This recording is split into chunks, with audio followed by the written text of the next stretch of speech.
Assalamualaikum warahmatullahi wabarakatuh. Saya Freddy Yantara. Di sini saya akan menjelaskan beberapa pertanyaan dari tugas ekonomi sumber daya pertanian. Ada 3 pertanyaan.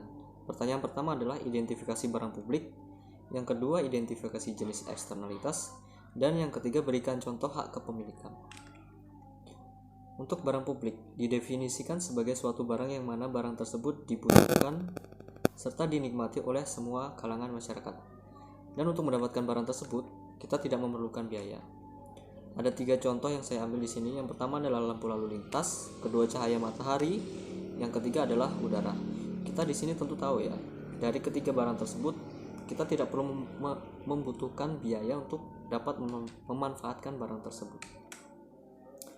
Next, karakteristik dari barang publik. Yang pertama adalah gratis, yang kedua rivalitas rendah, dan yang ketiga non eksklusif. Kemudian masuk ke pertanyaan kedua. Eksternalitas adalah biaya atau manfaat dari kegiatan ekonomi yang dialami oleh pihak ketiga yang tidak terkait.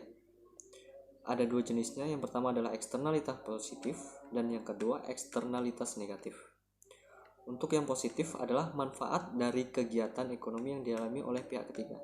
Jadi yang positif ini adalah manfaatnya. Kemudian yang negatif adalah konsekuensi akibat konsumsi atau produksi yang dialami oleh pihak ketiga. Contohnya ada polusi udara, polusi air, polusi suara, dan lain-lain.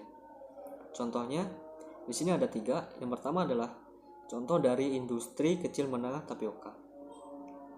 Eksternalitas yang ditimbulkan dari industri kecil menengah tapioka ini adalah eksternalitas negatif, yaitu limbah cair tapioka ke sungai yang menimbulkan bau tidak sedap.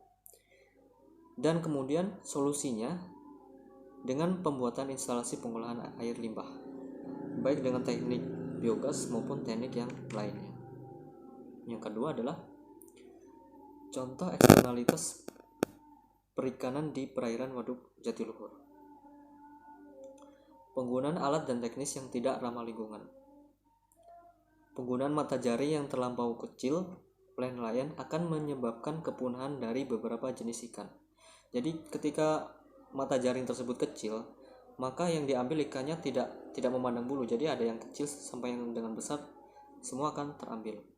Solusinya adalah dengan menerapkan pola pemanfaatan perikanan tangkap dan budaya sesuai dengan kaidah ataupun peraturan yang berlaku. Yang ketiga di sini saya mengambil contoh eksternalitas pada pabrik sawit.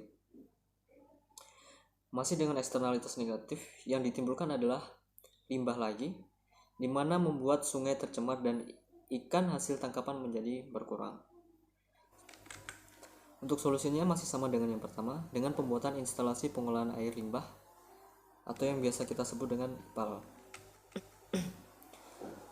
Kita masuk ke pertanyaan ketiga, hak kepemilikan.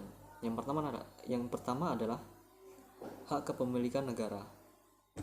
Contohnya, kepentingan properti yang disimpan dalam negara atau badan publik yang mewakili masyarakat. Kenapa disebut hak kepemilikan negara? Karena aturan-aturannya ditetapkan oleh negara, individu tidak boleh memilikinya. Jadi semua peraturan itu ditentukan oleh negara. Kemudian yang kedua adalah hak kepemilikan individu. Contoh hak kepemilikan individu di sini adalah tanah. Disebut hak kepemilikan individu karena hak atas tanah tersebut melekat pada pemiliknya, sehingga aturan berkenan tanah tersebut ditetapkan sendiri dan hanya berlaku untuk pemiliknya. Kemudian hak kepemilikan bersama. Di sini saya mengambil contoh koperasi produsen. Disebut hak kepemilikan bersama karena hak koperasi produsen, aturannya dan kewajibannya ditetapkan dan berlaku untuk anggota kelompok tersebut. Baik, mungkin sekian yang dapat saya presentasikan. Saya akhiri. Wassalamualaikum.